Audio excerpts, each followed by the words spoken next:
ఇప్పుడు తీసిన సినిమాలు ఏవి కూడాను పెద్ద ఫైనాన్షియల్గా పెద్ద ఫెచ్చింగ్ ఇచ్చినటువంటివి కావు. మీ మీ ఓన్ బ్యానర్లో తీసినవి కానీ ఏవైనా డైరెక్టర్గా మీరు హిట్ చూసి కూడా చాలా కాలం అయింది. కానీ ఈ రోజున ఆర్జీబీ డెన్ అనేది చూస్తే వన్ ఆఫ్ ద పోషెస్ట్ ప్రొడక్షన్ హౌస్గా ఉంది. అంత ప్రొడక్షన్ హౌస్ని అంత డీసెంట్గా అంత డెకరేటివ్గా చేయడానికి డబ్బులు ఎక్కడి నుంచి వచ్చినాయి ఈ రామ్ గోపాల్ వర్మకి? It is surely the package of from Jaganmohan Reddy అనేటువంటిది వినిపిస్తుంది. దీనికి ఒక చిన్న క్లారిఫికేషన్. నేను అదే చెప్తున్నా. అప్పుడు అది మీరు నమ్మేది మీరు నమ్మండి, అంతగా నేను చెప్పను. నేను ఏం చెప్పినా మీరు నమ్మేది నమ్ముతారు కదా. చేయడానికి ఎలా వచ్చింది అనేటువంటిది వివరణ ఏంటండి ఇచ్చి అదే చెప్తున్నా. ఇప్పుడు నాకు ఎవరు ఇచ్చారో మీకు చెప్పాల్సిన అవసరం నాకు లేదు. పాయింట్ 1. Okay, point 1. పాయింట్ 2, ఇప్పుడు జగన్ ఇచ్చారని నేను చెప్తానా? నేను చెప్పినా కూడా మీరు నమ్మరు. ఎంత ఇచ్చారంటే 10 రూపాయలు ఇస్తాను, 10 కోట్ల 100 కోట్ల ఏదైనా చెప్తాను ఫిగర్. దానికి ఏమైనా మీనింగ్ ఉందా? Eventually what is going to be shown will be in the records. ఇప్పుడు నేను అబద్ధం ఆడనని మీరు నమ్మితే ఒక్క పైసా కూడా ఇవ్వలేదు.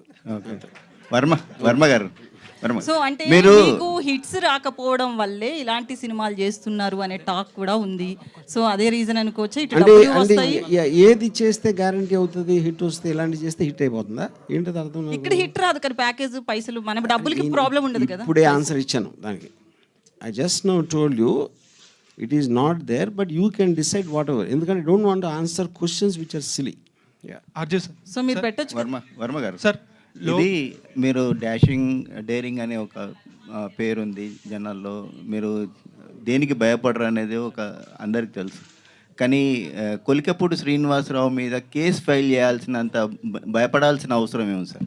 ఇప్పుడు కేసు అనేది భయంతో చేయరండి. ఎప్పుడు ఎవరైతే అలా చేశారో ఎనీబడి వుడ్ డస్, అది సబ్జూడిస్ కాబట్టి నేను దాని గురించి మాట్లాడను. To bring that to the notice of the people ఎలా జరుగుతుంది ఒక సొసైటీలో. అలాగే మీరు బ్లాటెంట్ థ్రెట్స్ ఆఫ్ అసాసినేషన్ అనేది ఇచ్చినప్పుడు దాన్ని క్వైట్గా తీసుకుంటే that will become a norm in the society. అది పాయింట్అవుట్ చేయడానికి చేసింది. అది భయపడితే ఎందుకు పెడతారు కేసు? ఎవరైనా భయపడితే దాక్కుంటారు. జనరల్గా అందరూ ఏదో అనుకుంటారు కదా, చంపేస్తాం అంత మాత్రం చంపేస్తారా?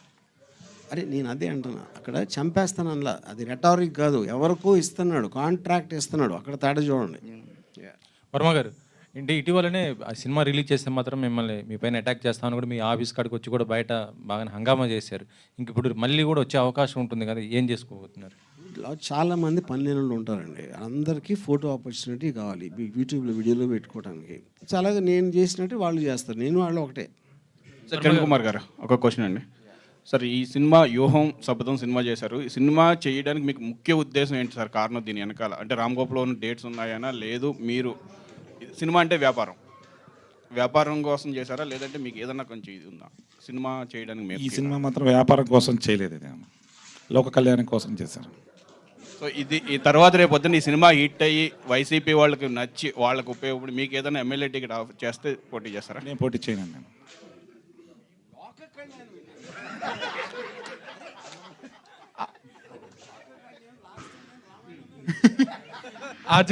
సార్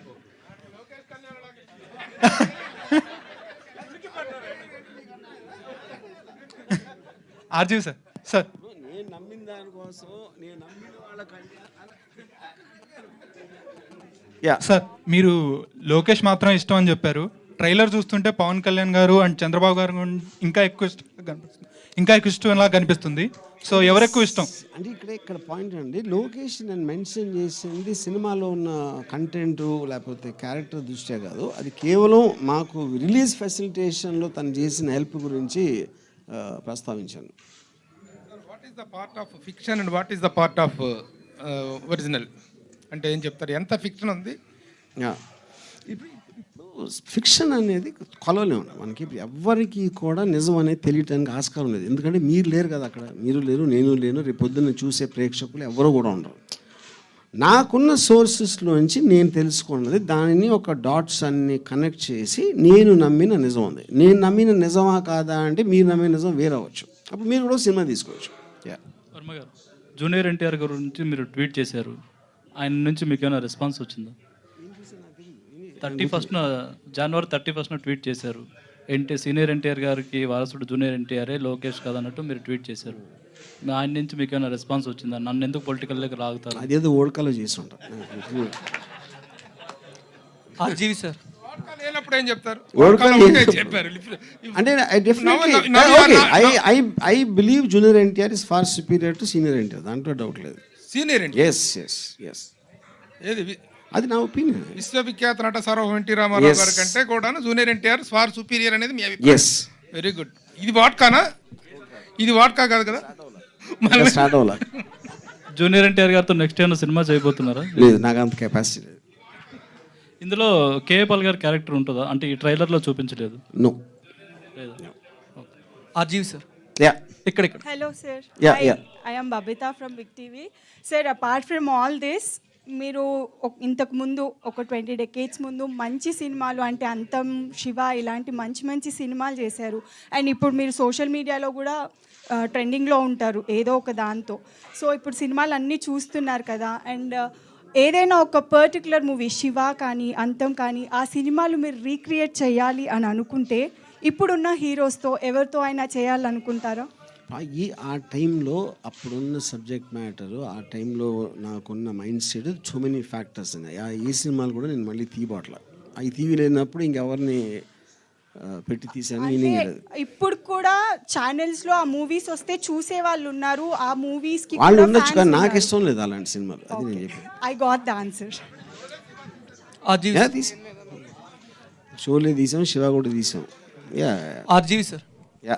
హలో, ఇక్కడ సార్. Yes yes. December 18న మీరు 3 పిక్చర్స్ ఇన్స్టాలో పెట్టారు సార్ నార్మల్గా. దానికి ఏంటంటే ఇప్పుడు ఫస్ట్ పిక్చర్కి పవన్ కళ్యాణ్ది లోకేష్ది బోర్డ్ సర్టిఫికేషన్ది ఒకటి వదిలేరు. ఎందుకు ఈ టైప్ ఆఫ్ పిక్చర్సే పోస్ట్ చేశారని ఆ రోజు? ఫిలింది సర్టిఫికేషన్ మీద అందరూ పిక్చర్ మీద పవన్ కళ్యాణ్ది లోకేష్ది పోస్ట్ చేశారు కదా సార్. మళ్ళీ చంద్రబాబు ఎత్తుకుంది కూడా పోస్ట్ చేశారు. ఎందుకు ఈ టైప్ ఆఫ్ అదే రోజు చేశారు? మీరు ఇలా అడగాలని పెట్టా. అంటే శారీ అనేది ఒకటి ఫిలిం కూడా రన్ చేస్తున్నారు కదా, ఆరాధ్య దేవిది. అవును. దానికి అఘోష్ వేసనంనే డైరెక్టర్గా పెట్టాడు కదా తన డిఓపిని. ఇంకా ఎవరినైనా ప్రమోట్ చేస్తున్నారా? మళ్ళీ అదెందుకు ఇప్పుడు? జస్ట్ నార్మల్ పోస్ట్ చేసి దీనికి ఫిక్స్ చేద్దాం. ఆర్జీ సార్, ఎప్పుడు కూడా ఒక రియల్ క్యారెక్టర్ని సినిమా రూపంలో తీసుకొస్తుంటే ఆ డైరెక్టర్ విజన్ బట్టి ఆ క్యారెక్టర్ని పోర్ట్రే చేస్తారు. సో రీసెంట్గా మేము యాత్ర 2 చూసినప్పుడు మహివి రాఘవ్ గారు చాలా చక్కగా పోర్ట్రే చేశారు. అండ్ తెలంగాణ పీపుల్ కూడా చూసినప్పుడు జగన్ గారి క్యారెక్టర్ మీద మంచి రెస్పెక్ట్ వచ్చిందన్న. బట్ ఆఫ్టర్ చూసి అంటే వ్యూహం కానీ శబ్దం కానీ చూసినప్పుడు జగన్ గారి మీద ఆర్జీవి గారు ఏ విధంగా పోర్ట్రే చేశారు జగన్ గారి క్యారెక్టర్? అది మీకు సినిమా తెలుస్తుంది కదా, ఇప్పుడు ఎలా తెలుస్తుంది? అంటే ఏ విధంగా సార్ రెస్పెక్ట్ వచ్చేలా మీరు పోర్ట్రే చేశారు? నా దృష్టిలో జగన్ గారు ఎలాంటి మనిషి నేను అనుకున్నానో అది తీశాను.